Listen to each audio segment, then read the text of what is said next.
I miss the Philippines. I miss the Philippines. Being in the Philippines for 2 weeks was the first time I ever felt like, dang, maybe this is where I should have been the whole time. Like, literally, there would be no mental illness if I lived there. I'm kidding. I mean, you never know. Mental illness exists everywhere. It's not, like... Okay, but I genuinely want to live there. I'm like, how can I become an immigrant in the Philippines? Let me think on that. And I really am considering maybe even going to school there. Hear me out. My mom is from Cebu. They speak Cebuana. It's in the Bisaya language. I went over there. I wanted to buy books for learning the language. And while I found tons of Tagalog books, I maybe got like 5 Cebuano books. Bro, what? You would have thought that they don't even speak that language over there. But if you just looked at the book selection, you would be like, oh, okay, they speak Tagalog here. No. Well, they do, I'm sure, in certain parts, certain people, you know, whatever. But it was like mind-boggling that I couldn't even find like a single actual textbook. A like conversational book for beginners, yes, I could find that, but no like legit looking textbook. And I was insane. And I wonder, should I become a Mormon so that I can learn? No, I'm kidding. Well,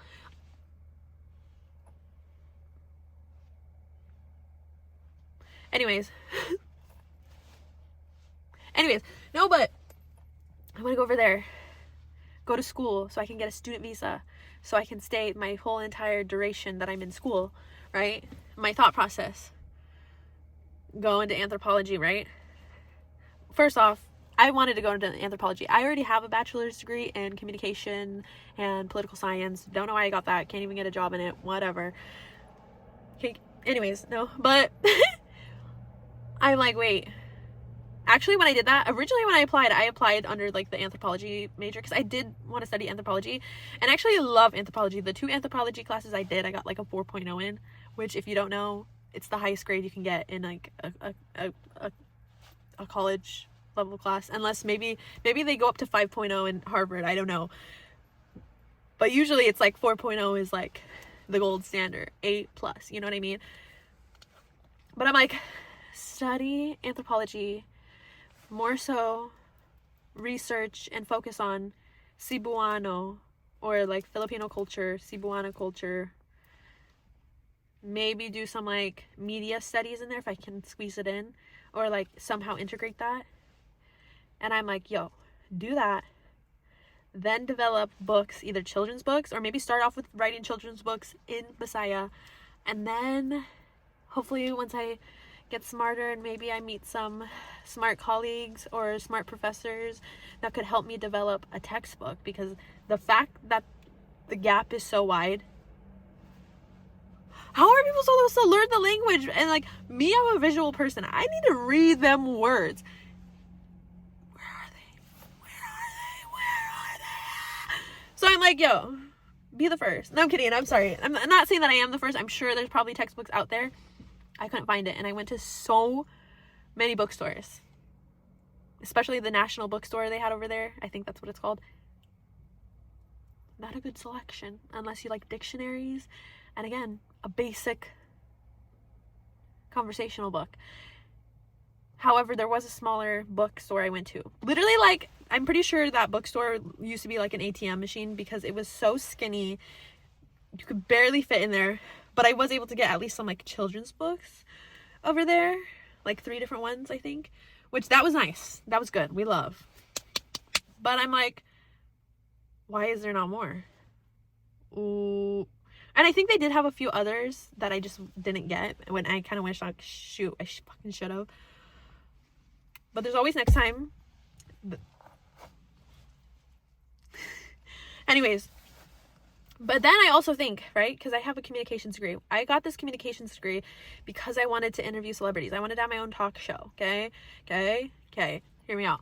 And be like, why didn't you study journalism? I did study journalism, but then I went mentally insane and then got put on a medication that literally made me antisocial. Like, I could not come up with topics to write articles about, let alone go out and actually interview actual people. Like, it was not in my capacity to do that at the time. Otherwise, I would have stuck with that major and I would have graduated with a journalism degree.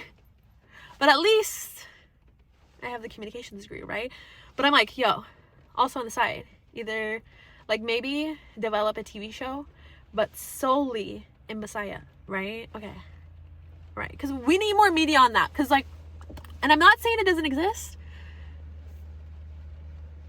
but let's add to what's already out there, you know what I mean?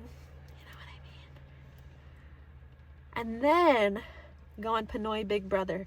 Now, okay, well, that is like, I'm speaking it out into existence. I'm putting it out into the universe. I do want to do that. Let me take the next couple years, though, to get more fluent in the language, because I'd be fucked if I just went there with my English dumbass speaking ass. You know what I mean? It's fine. It's doable. I have to save up money anyways if I want to go to school there, because I'm not trying to just like scrape by. And I actually do really want to bring all my dogs. I have 3 dogs. I want to bring them all there with me. And I'm definitely going to need to have an AC unit for that because they're all Pomeranians. It's a hot place. But it'll be figured out. I'm just like speaking this into existence right now because I need this to happen. Because I don't know. When I was there for 2 weeks, bro, I felt so much happier, and I was like so much closer to family over there than I am here in the States, where all of my dad's families resides, literally like a lot of them in the same town, if not majority of them in the same state at the very least, and probably under an hour drive from me. But I don't know any of them. I don't connect with any of them. My dad hates like most of his siblings, and he's the youngest of 12. Imagine that, and you don't know any of your uncles, cousins, most of your aunts. Like, how does that work? Last time I saw them was when I was dying in the hospital, which was over 12 years ago now. Funny. Like, I've genuinely spent more times with my cousins and family members in the Philippines, and I've only been there 4 times. But I've still spent more time with them collectively than any male relatives in America. Sad. And that's why I don't feel like I belong here, because like, I don't like the culture. It's too individualistic. I just love the Philippines so way more. And the scenery. I feel like deep down I am an island girl. I'm meant to be by the beach. But instead I'm surrounded by beaches. And not the kind I want to be at, but the kind of people that you don't like. Sorry. I'm just thinking out loud. Okay, anyways, let me just continue to let me whip this out. Let me just continue to start off with my little kid level, preparatory level. I'm pretty sure this is like pre-kindergarten level type book. Wait, let me get to like one of my favorite pages. I love the pages with like pronouncing the different syllables. Anyways, and then once I get that down, okay, right, hypothetically speaking, then move on to the more like serious textbooks that I got. Scared to do that, but it's fine. I gotta do that. Anyways, it's gonna get figured out, because that's the life I want to live. Like, I just really don't feel like this is it. This isn't it for me. I shouldn't even be speaking English to you right now. I should be like yapping in another language that doesn't compute with me and that I cannot. And there's no one else to blame but myself. Even though, I'm not gonna blame my mother. My mom was the breadwinner of the family, working 2 jobs, and barely had enough time or mental capacity to even speak to us in a language we didn't know. Because why would she waste her time doing that on the very little free time she had? And I understand, and I don't blame her. But because of that, I feel so much more of a want to understand that better, especially now as an adult, and especially after going back there for like my 24th birthday, and just realizing like, wow, I feel like I really missed out on a whole other life I could have been living. You know what I mean? And my cousin did say there were talks before when I was younger about me going to school there. And I do remember, I genuinely would ask my mom, like, can you send me to the Philippines? Because I want to go to school there. I want to study there. But she never did. I think mainly because I ended up having, like, medical issues, which I understand. Like, maybe I would have died had I been going to school there. I don't know. I'm not saying that the medical healthcare over there is worse, but I don't know. Because I had some pretty serious stuff going on. Anyways, story for another day. But now I'm past that. I'm an adult. And I just feel so called to be there more so than where I'm from, which I think is kind of sad, but at the same time kind of motivating to want to at least stay alive long enough to experience that life, you know? I'm okay. I swear I'm not depressed, right? Well, I'm not like depressed, you know what I mean? But I'm good, but I have reasons to stay. And I'm fine. I'm not trying to say that to concern anybody, but anyways, I'm gonna get on it. I'm gonna figure out that life, and I'm gonna live it. Okay, I just needed to speak this out loud. Originally, I came to this parking lot. I wanted to do a video called, like, entitle it, like, crying because I'm Filipino, but luckily I didn't cry in this. I'm more composed than I was earlier. Anyways, I'm gonna get going because I really have to pee.